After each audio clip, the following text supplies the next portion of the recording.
got to the precipice instead of thinking that that's the beginning of something more. We'll find out where Jason Kipnis fits. I look at him as a guy that... That's true, because if you look at Michael Brantley has improved every year that he's been in baseball. He doesn't buy his own hype, at least so far, and you got to hope that continues, because that's where the edge comes off, Yeah, I mean, this isn't the peak. This is just like, an improvement. Exactly. He hasn't reached his peak yet. Well, the Indians as a whole, you just set it up. It's the perfect way to wrap this up. The Indians as a whole, if you think that just winning seasons back-to-back and now you go, okay, cool, we're out of the hole, we've made it now. You haven't made anything. Now you've got your head above water. Now you got to make the next step. That is making it. Now you're going to compete for playoffs and championships. You haven't made anything yet. Just because you've gotten yourself out of the hole of losing every year, now it continues. This is just one rung up the ladder. But some people, once they get that first step up, they go, all right, cool, I made it, man. I'm a major leaguer. Everybody knows me. I made an all-star game. I got some money. And, I'll still show up, but I don't have that edge. And we'll see if Kipnis has it. I think he will. He seems like the kind of guy that gets motivated by failure and gets kind of embarrassed by the backlash against him. And I think he gets mad and wants to be able to come back next year to the people that hated on him and go, hey, man, screw you. I'm Jason Kipnis, and I'm playing some baseball. So that could be. But I think, when Swisher went down, that's when Kipnis went down. True. He lost his motivation. I'm with you, Bruce. Bruce, we're up against it. End of hour number 1. I got to get some news in. I got Dan Wismar coming up, my man. Great phone call. A lot of great analysis on the Indians, Bruce. And I know you're as disappointed as I am that there will not be another game tomorrow. But I'm happy with the winning season, and that's what I wanted, meaningful games in September. So I got what I actually set out to get. Well, the next step on the ladder is meaningful games in October. So we work on that for the next 3 months. We get together in the spring, and we see how it all comes together for next year. Yeah, but it's not going to be a wild card. It's going to be a division title. So that's got to be your goal here, and it's going to be a shootout. That's got to be it. The Tigers. You got to get a major bat to get you over the hump. And then it's going to be fun because you got 2 very, very good young teams nipping at the heels of the big dog trying to hold them off for one more season. They just barely held off the Royals and a little bit the Indians, but they just barely held them off this year. I don't think they do it again. I think this is the final year atop the Central for the Tigers. So now the question is, do the Indians overtake the Royals, or have the Royals overtaken the Indians for who is the next big dog in the division? That's what we're going to look for this winter to see. Both teams are going to jockey. Of course, Kansas City, they're not worried about the winner. They're jockeying now. First time in the playoffs since I was in grade school, man. Yeah, I'm telling you. 29 years. It has been long... I was in kindergarten when the last time that the Kansas City Royals were... I didn't even know what baseball was last time they were in the playoffs, man. And it's the first time that the Royals and the Pirates have been in a playoff division together, a series together. Yeah, I was going to bring that one up, too. First time ever for that one there. So we'll see if it continues with them. I don't care. Happy story. I'm glad for the Royals. Glad for the Royals fans. I won't be sitting here rooting for them. Yay, I'm glad they made it. I'm not rooting for anybody. I'm rooting for watching Cavs practice and the next Browns game. I'm not rooting for anybody in the playoffs here, man. But you and I were talking about the other day, Bruce. I don't even know who won the World Series last year. I'm done. Heck no, I don't remember. I thought it was Detroit. Bruce, great call, my man. I will talk to you later, J-Rock. All right, talk to you later. Good phone call, you guys. Love it. Every once in a while, we get to open up some time and go to the phones and have a good long chat. We're going to take a break, get you the news when we come back.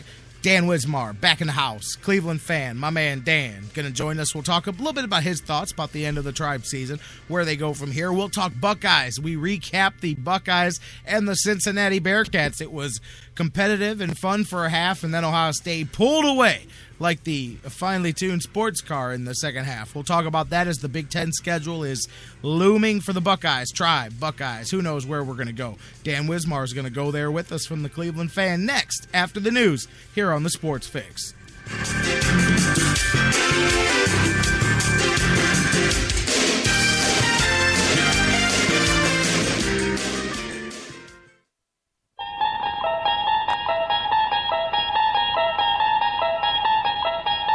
You unlock this door with the key of imagination.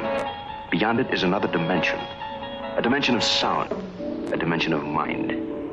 You're moving into a land of both shadow and substance, of things and ideas. You've just crossed over into The Sports Fix. We'll be right back. It's an addiction. The Sports Fix. We'll be right back.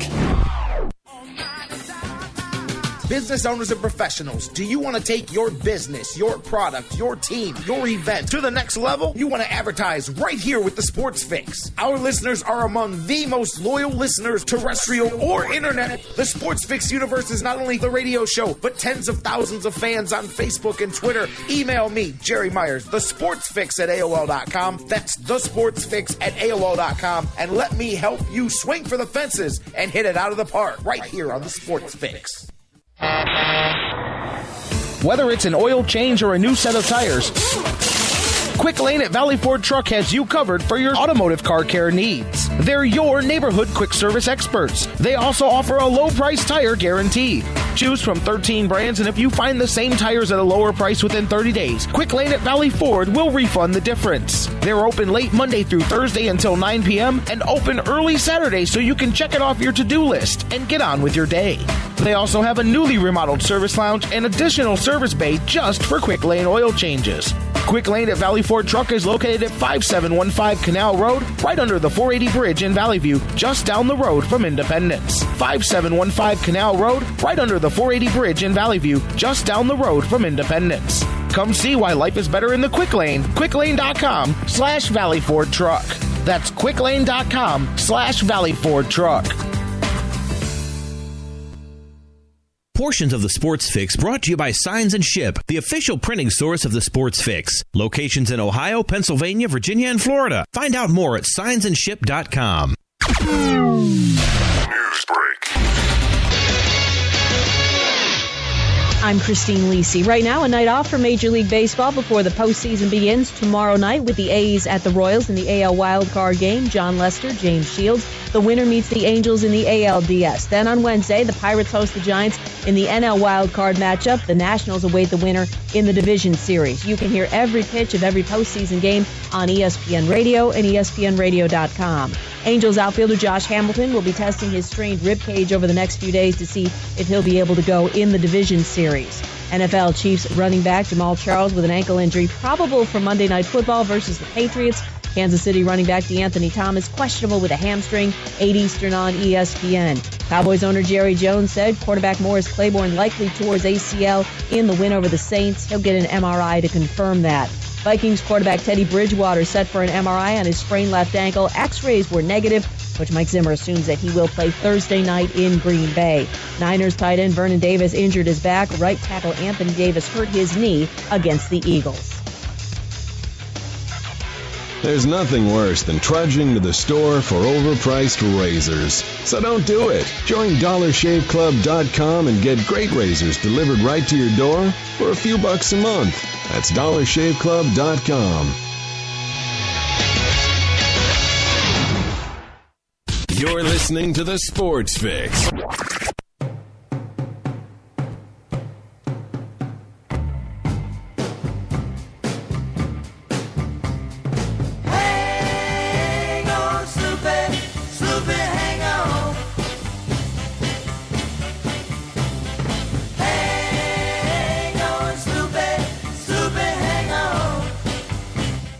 Welcome back to the Sports Fix Live Hour 2, kicking off here on the Sports Fix Radio Network. Jerry Myers, J-Rock, back with you. Thank you so much for being with us. First hour, a lot of tribe talk, baby. And it's all good here, man, as you know. I was laughing. I see Bruce in the chat room laughing back at me there. I said, man, we just spent more time talking about the Indians on the day after the season ends than most of these other places in town do during the season. Sad but true. I'm just keeping it real. Sad but true. I'm not saying that because I want it to be that way. I totally wish it was not so. I mean, hey, half of these cats just found out where the Cleveland Clinic courts are now that LeBron's back in town. I was telling somebody about the couple people about that over the weekend. I said half of these cats in here are walking around saying things and tweeting things like, boy, I've never been to Cavs Media Day before. Boy, I didn't know where they park across the street. I'm like, man, well, none of you guys know because you've never been here before. Because up until now, why would you dare come out here? You know, I mean, let's not go out here and cover the team. Oh, now the circus is back in town. Now everybody's a journalist all of a sudden. Gotta love it. Welcome back to the show. J-Rock back with you here. Going to be joined momentarily by Dan Wismar from the Cleveland Fan. My man. Going to be here. We'll talk you here in the background. OH, baby. We'll talk some Buckeyes as they roll on through, getting ready to head into the Big Ten schedule here. Another warm-up in-state battle, close for a half. Buckeyes pulled away, big win over Cincinnati, set a few records, and Stone Cold approved of some of the action the other night. The old Stone Cold Steve Austin tweeted out his love. I'll ask Dan in a second. How about the slam heard around the Big Ten the other day as the Fan ran on the field? We're going to talk about all of that. We'll get some tribe thoughts here on the day after the season with my guest, Dan Wismar. Since Dan's on the phones, you can't call, but you can keep the conversation rolling. As always, you know the deal. Facebook, Twitter, email, facebook.com/The Sports Fix. Tweet with us at The Sports Fix, CLE. Email us, The Sports Fix at AOL.com. And as I said, on the phone lines right now, on the hotline, Dan Wismar from the Cleveland Fan. Dan, how you doing this afternoon? I'm doing great, J-Rock. How are you? I'm all right, my man. I mean, no baseball game tonight. Kind of used to that. It'll take a few days. Other than that, I'm all right. Yeah, we were looking at maybe having some game 163s here today, but it didn't work out that way. Oakland and Detroit won their games, and all those division races are pretty much decided. So yeah, looking forward to some baseball playoffs. And like I heard you say earlier, it really is mixed emotions that you have when you look back on this season, and 5 games, 90 wins would have done it, and the Indians finished with 85. And boy, not only can we find 5 games we should have won, we can find 25 games we should have won if we'd played a little bit of infield defense, if we'd done some things right in the first half when you had a chance to stack up a few more wins. So it really is sort of disappointing that we find ourselves on the outside looking in, especially after you had really historic seasons by Brantley and Kluber both, and a historic season by the pitching staff overall, which set a strikeout record on Friday night, and then put about 18 more strikeouts onto that record Saturday and Sunday combined. So put some distance between us and the next best strikeout pitching staff ever. So that's some things to hang on the wall for 2014 for the Indians, but unfortunately playoff berth isn't one of them. It wasn't even 5 games, Dan. It was 3. 3 games.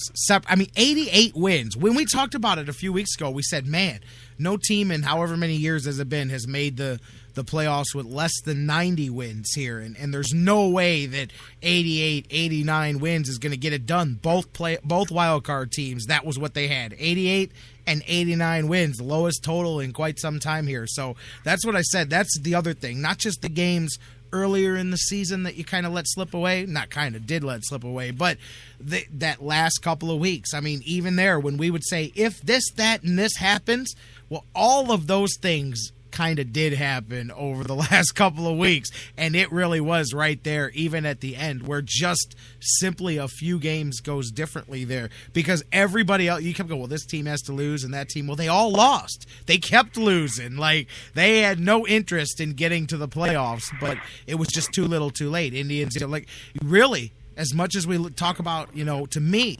if you're just going last couple weeks of the season, the 3-game sweep at Detroit, even if you just take one of those, that's a difference maker there. And also, if you get one more versus Kansas City, maybe that changes, the way things go down. But, hey, it is what it is, and it is back-to-back winning seasons. And like you said, so there's the good to come out of it. And I know some people will come out of this season, Dan, I don't know about you, maybe less jazzed than they were